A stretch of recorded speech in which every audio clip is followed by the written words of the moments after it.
So it's time to continue my series of Mash Wikia reviews with Season 3, Episode 1, The General Flipped at Dawn. So that's right, we're finally moving on to Season 3, and this episode features Harry Morgan. But wait, Harry Morgan doesn't start playing Conaparto until Season 4. What's going on?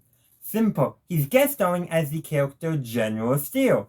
So this is actually the only episode where Harry Morgan, McLean Stevenson, and Wayne Rogers are all on an episode of MASH. Granted, Harry Morgan's playing a different character, so that's how he gets to work.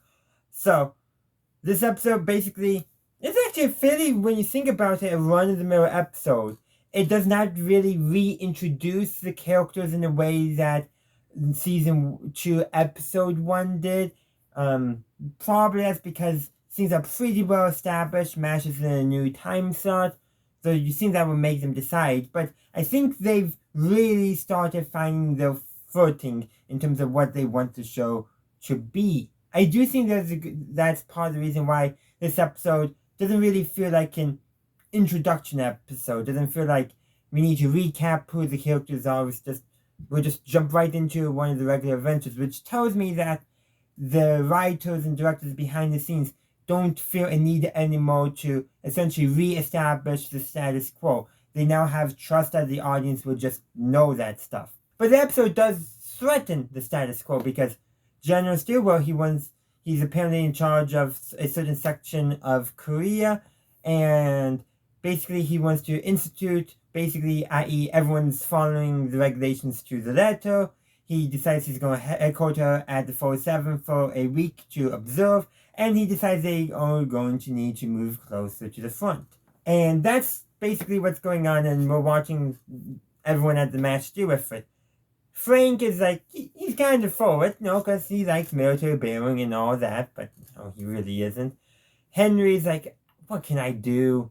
And Chopper and Hawkeye are just being themselves. So kind of like a normal episode, because Henry's attitude to command is, what can I do? When especially stuff comes up from up above, he does not feel like he can push back against, improper stuff.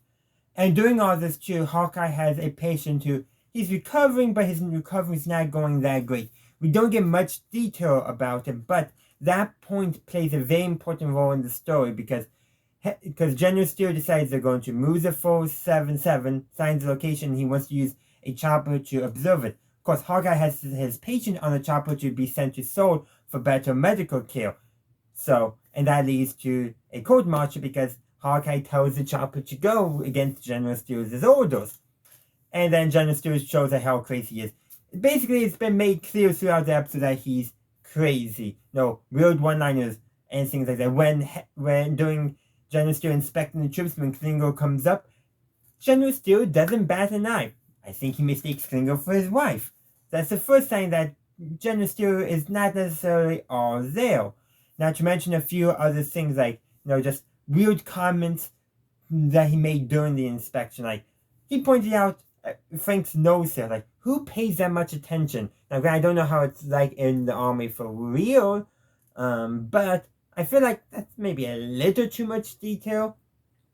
He tells Margaret to, gut in, chest out, and I've always thought that was a bit weird. Like, yes, that's a very common thing to say in the military, but remember, Margaret's not a guy.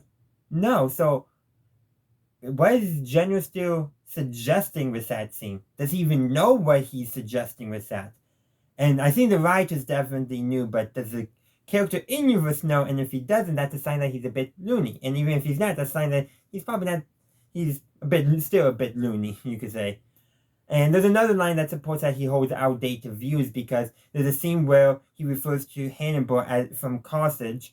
By the way, check out Oversimplified The Punic Wars. Great, really fun. But that's side tangent there. But refers to Hannibal, and I quote, a donkey, unquote.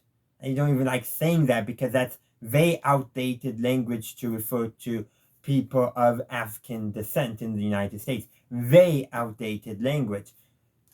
And also, back then, during the Punic Wars, the concepts of race didn't exist as we have them nowadays. I'm just saying. Hannibal's problem to the Romans was he was a Carthaginian and not a Roman. That was the Romans' problem with him, and the fact that he was handing their asses until, Scipio the Younger decided to start fighting for them. And seriously, go try to oversimplify the Punic War. Who knows when the third one's going to come up? He's got the first two covered. But anyhow, that's a side tangent. The person in the formation he treats the best is actually Father McKay, where the only thing, he repeats the saying, there's no atheists in foxholes, which, okay, maybe a bit weird to say in an inspection, but probably the most normal. And then asks for a little bit more of a shine on the cross. Again, not maybe the best thing, but the most normal interaction. Then Radar points out, here's Radar's last name, O'Reilly, and says the Indians are rotten. The Irish were rotten Indian fighters, that's what he said. And then asks Radar where he's from. Radar responds, and then General Steele's like, no talking ranks, but you just asked him a question. This showing that he's not all there. Then he goes on to inspect, and that's when Klingo comes up. I also want to mention, this is more of a side tangent, but there's a soldier behind Radar who has a turban. So I did a little research on Indians serving in the Korean War, and there was the 60th Parachute Field Ambulance, which was an Indian Army unit that served in Korea with a mobile field hospital. So why would one of the members be at MASH? Cultural exchange, medical exchange, who knows what's going on? Maybe, just a layover on the way to wherever his unit is actually stationed. Could also just be a regular Indian Army infantry soldier, we don't know. But I decided to do that, a little bit of research for that historical context. Did they intend that? I have no idea. Happy coincidence? Probably for sure. But still, just a fun little background detail that I didn't pick up until this rewatch. Let's see. That covers most of it until we get to the court-martial scene. Well, the colonel who's the MP who's doing the preliminary hearing, it's more of a preliminary hearing than a full court-martial, starts to read the charges, who the charges for, but General Steele cuts in, cut to the charges, like procedure. You were all about procedure earlier, proper uniforms and all that. And so the charges are read against Hawkeye, and then so while General Steele does make it clear to the chopper pilot, warned Officer Williams that he has no charges against him because he was just following orders, just to recount, but before that to do a musical number. And that's really starts to show that he's not all there. We had already known that, but this was showing to somebody else outside the 407 that this guy's a bit nuts. And then he starts singing Mississippi Mud with the racist lyrics. Yeah. Meanwhile, in the end scene where they find out that General Steele has been promoted up. Yeah, he's been basically filled upwards so they could get him out of Korea and give him more responsibility where he probably will cause less harm. Sad that sometimes happens. And Frank is like, he wasn't that crazy or that. And then Hawkeye, Trapper, and Henry begin singing Mississippi Mud, but the non-racist lyrics. So, which I think is a very deliberate choice. They saw in those two racist lines, and probably also that sexist line from Margaret for General Steele, to show that not only is he loopy, crazy, but he's also holds some pretty outdated views as well. Well, I should say, outdated definitely nowadays, definitely on the outs when the show was made, and beginning to go on the outs when the show was set. But MASH has always taken a way more progressive stance when it comes to racial depictions than the 50s actually were. Much more progressive stance there. Or I should also mention, Warrant Officer Williams was an African American too, so that's just adds to the racism of General Steele. There's also another scene too that just shows how General Steele is not fit for command at all. He, tongue depressors. Why? Why does he want the unit to resave them, to eliminate waste? Come on. And then when he's surveying the site, he wants Henry and Frank to salute him, but Henry and Frank know that they're snipers, so we don't salute. Even Frank knew that. And, yeah. So General Steele is this crazy character. But there's also another scene, too, where Henry's like, what can I do? I have my orders. And he can't violate an order unless somebody orders him, too. But you're wrong, Henry. You are wrong in that scene. But that shows Henry's character. He does not like making unnecessary waves. But you can disobey an order if it's illegal, if it's unconstitutional. Especially nowadays, but even back in the 50s. Soldiers, civilians, law enforcement alike are under no obligation to follow an illegal and unconstitutional order. I would also say a morally wrong order should also not be followed as well. But that's very fitting in Henry's character where he doesn't want to make waves. Meanwhile, Trapper and Hawkeye, they don't mind making waves. They don't mind sticking their noses at authority, especially authority that's in the wrong.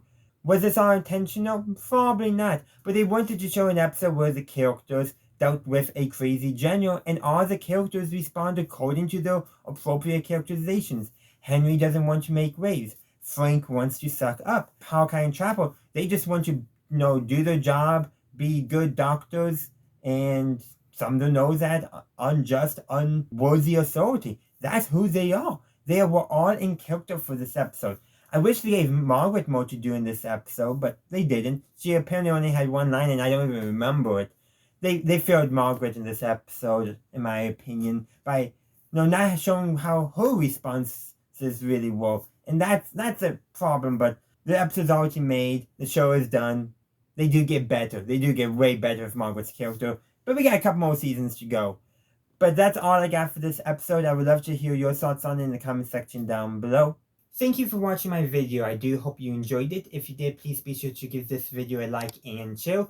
Also, consider subscribing to my channel to stay up to date on all my latest content. In the meantime, thank you for watching, and as always, have a good day, a good night, wherever you are. May the force be with you, always.